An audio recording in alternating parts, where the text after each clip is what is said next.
Ahmad, you've seen it first hand as well. I mean, जब आप team में थे या मुख्तलिफ अदवार में हमने देखा है पाकिस्तान की हिस्ट्री रही है। अब दीगर टीमें भी कोलैप्स करती हैं, हमने देखा है ये हिस्टोरिकली होता हुआ, बट पाकिस्तान टीम के साथ कुछ ज़्यादा ही होता है कि अच्छी खासी सिचुएशन से हम एकदम ढेर हो जाते हैं। क्यों होता है इसका वजह आपकी नज़र में?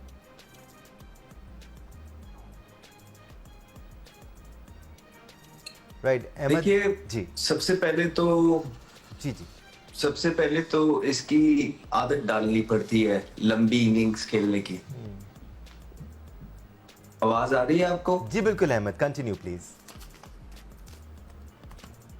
सबसे पहले तो आपको आदत डालनी पड़ती है। अभी हमारे प्लेयर्स जो हैं इनको ऐसे आदत है नहीं। ये लोग डोमेस्टिक जाके इतने क्रिकेट खेलते नहीं है और डोमेस्टिक में 150-200 रन की इनिंग्स नहीं खेलेंगे। आप उतार के देखें, सिर्फ आपको हार्डली कोई ऐसा प्लेयर नजर आएगा जिसने 150-200 वाली इनिंग खेलती है। इसमें आपका फिर माइंडसेट जो होता है उसको वो एक मसल मेमोरी डेवलप होती है, जिसको पता होता है कि अभी मैंने चलते जाना है, अभी मैंने थकना नहीं है, अभी मैंने काम करना है। लेकिन वो उसको पता तब लगता है जब उसने ये चीजें पहले बार बार की होती हैं। यहाँ पे ये होता है कि हमारे जो प्लेयर्स हैं इनके जहन में एक चीज होती है कि किसी तरीके से अपना, जो मुझे लगता है कि अपना 50 हो जाए।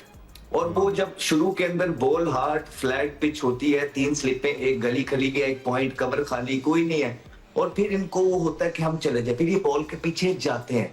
ये माइंड इतनी सेंसिटिव चीज है, इतनी कमाल की चीज है, ये किसी वजह से जो आप इसको मैसेज देते हैं आपकी पूरी बॉडी जो है उसके हिसाब से काम करना स्टार्ट कर देती है। तो मैसेज ये होता है कि ओए यहाँ पे गैप है, वहां पे गैप है, मैंने स्कोर करने हैं। तो वहां पे अक्सर वो बॉल उस एरिया में नहीं भी होता, लेकिन आपका माइंड मैसेज दे रहा होता है, आप चले जाते हो। यहाँ टेस्ट क्रिकेट के अंदर गलती करते हैं। वेयर एपी डिविलियर्स की अगर आप मास्टर क्लास देखेंगे और उनसे पूछेंगे सारी चीजों का, जो उन्होंने अपनी एक डॉक्यूमेंट्री में बताया है कि अपने एक बॉक्स था, बबल था, उस बबल के अंदर क्रिकेट खेलते हैं, चाहे उन्होंने तेज स्कोर करने होते थे, चाहे उन्होंने स्कोर स्लो करने होते थे, वो एक बबल जो है उस बबल में रहते थे। और ये हमारे प्लेयर्स के साथ मसला है। एक तो इनके पास कोई इस तरह का सीनियर प्लेयर भी मौजूद नहीं है। जिस तरह मेरी 3 सेंचुरीज हैं, 13 टेस्ट मैच हैं टेस्ट क्रिकेट के अंदर, और मेरी तीनों, एक में मैंने 175 किया था, एक में 149 किया था, एक में 125 किया था।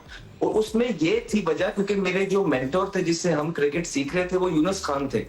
और हमारे बैंक के अंदर भी जो है वो हमें इसी तरह करते थे कि जब हम 50, 60, 70 पे विकेट थ्रो करके आ जाते थे, वो कभी भी खुश नहीं होते थे।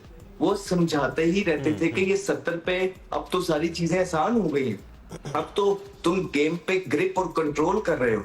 अब ये जो फोकस लूज किया है जिसकी वजह से आउट हुए, you got nobody else but yourself to blame. अगर पहले 30 बॉलों के अंदर तुम टेस्ट क्रिकेट के अंदर आउट हो जाते हो कोई बात नहीं, लेकिन 30 बॉलों के बाद तो चीजों को आपने ग्रिप और कंट्रोल कर लिया। तो वो डोमेस्टिक में एचपीएल में यूनुस खान, फिर देखे ना, जब हम कहते हैं ना कि आपके सीनियर प्लेयर्स को डोमेस्टिक खेलनी चाहिए, ना सिर्फ वो अपने पे एहसान करते हैं, अच्छी चीजें डेवलप करते हैं, बल्कि वो आपके यंगस्टर्स पे भी बहुत एहसान करते हैं, उनको खेलना सिखाते हैं। अगर वो यूनुस खान जैसे हो और बच्चों का भला चाहते हो तो आप उनको भी ग्रूम करते हैं। तो हमने ये छोटी उम्र के अंदर डिपार्टमेंट के अंदर चीजें देखी हैं, सीखी हैं यूनुस भाई से। वो हमें इस तरह मेंटोर करते थे। इनके पास थोड़ा सा ये है, इनके पास, इन्होंने सीनियर कोई, मैं ये कहूंगा कि इन्होंने सीनियर कोई रहने ही नहीं दिया। इनको लगता है कि इनको सब पता है। तो इसी वजह से आपकी ओवरऑल क्रिकेट का जो ग्राफ है वो नीचे आया है, जिसकी वजह से कप्तान की आप प्रेस कॉन्फ्रेंस सुनते हैं कि जी विकेट मुश्किल है, 30 की एवरेज पे तो है ना, आप हमें प्रेस करें, इस वजह से आता है।